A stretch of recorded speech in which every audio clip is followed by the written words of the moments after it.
राष्ट्रीय स्वयंसेवक संघाला 100 वर्ष पूर्ण होत आहेत। या निमित्तानं भाजपच्या वतीनं 6 ऑगस्ट रोजी कोल्हापुरात एका हिंदी नाटकाचं सादरीकरण होणार आहे।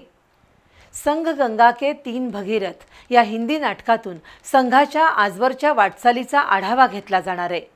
त्याबद्दलची माहिती आज भाजप पदाधिकाऱ्यांनी पत्रकार परिषदेत दिली। 27 सप्टेंबर 1925 रोजी डॉक्टर केशव बळीराम हेडगेवार यांनी राष्ट्रीय स्वयंसेवक संघाची स्थापना केली।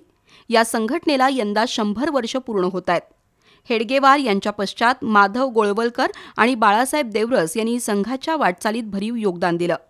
RSSची वाटचाल, त्यामध्ये सरसंघ चालकांनी दिलेलं योगदान याबद्दल विस्तृत माहिती देणारं संघ गंगा के 3 भगीरथ हे 2 अंकी हिंदी नाटक 6 ऑगस्ट रोजी सायंकाळी 6:30 वाजता गडकरी हॉलमध्ये सादर होणार आहे। त्यातून केशव हेडगेवार, गोळवलकर गुरुजी आणि बाळासाहेब देवरस या 3 सरसंघ चालकांचं जीवनचरित्र उलगडून दाखवलं जाईल।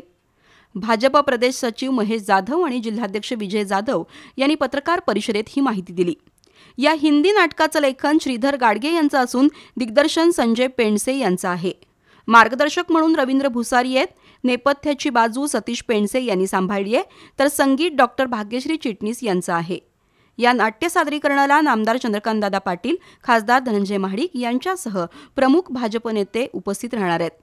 संपूर्ण देशभरात या हिंदी नाटकाचे 150 प्रयोग होतील असंही यावेळी सांगण्यात आलं। पत्रकार परिषदेला राहुल चिकोडे, हेमंत आराध्ये यांच्यासह पदाधिकारी उपस्थित होते।